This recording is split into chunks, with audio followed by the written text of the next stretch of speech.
Ja, hej. Nu er vi klar til modul 2. Og noget af det allervigtigste, vi jo sådan set skal have fat i helt fra start her med det samme, det er, hvad er der med det der cannabis? Og hvordan kan det være, at det både kan være ikke euforiserende og selvfølgelig noget, man bliver høj af? Hvis vi tager det helt enkelt, og det er sådan, jeg selv foretrækker det, så det er også sådan, jeg vil dele med dig i dag, det er, at vi har cannabisplanten.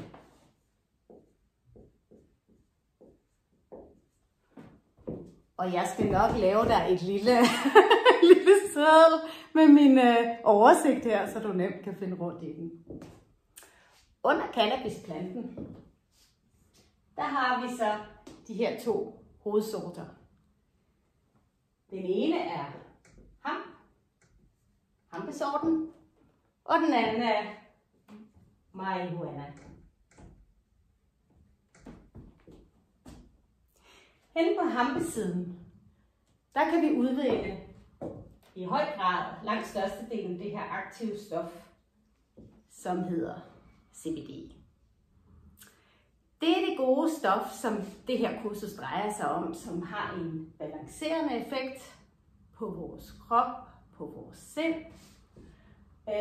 Og det er selvfølgelig også det, man ikke bliver høj af. Herhen under marihuana, der har vi så noget, der hedder THC. Jeg vil ikke fortælle de her lange, dybe begreber, men det er bare for, at du skal vide, at herhen under marihuana, der har man så det, man bliver høj af, som typisk refereres til THC. Det er klart, at der er langt dybere forklaringer, vi kan gå ind i. Men lige nu, for dig at vide og bare forstå, det er, at ja, CBD det er cannabis. Fordi det kommer fra hampesorten, som er en del af cannabisplanteriget.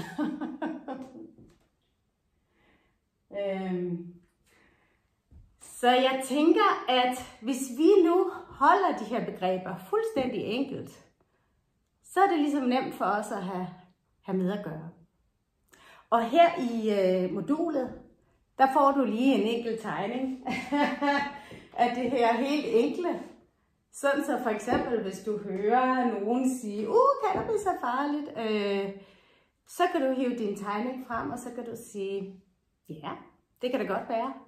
Men der er altså den her sort for hampe-sorten, som ikke er farlig, som er balancerende, og som kan bruges til rigtig meget. Og det er det, vi gør her på kurset. Jeg laver en helt enkel tegning, fordi jeg synes, det er sådan det nemmest for os at tale om tingene.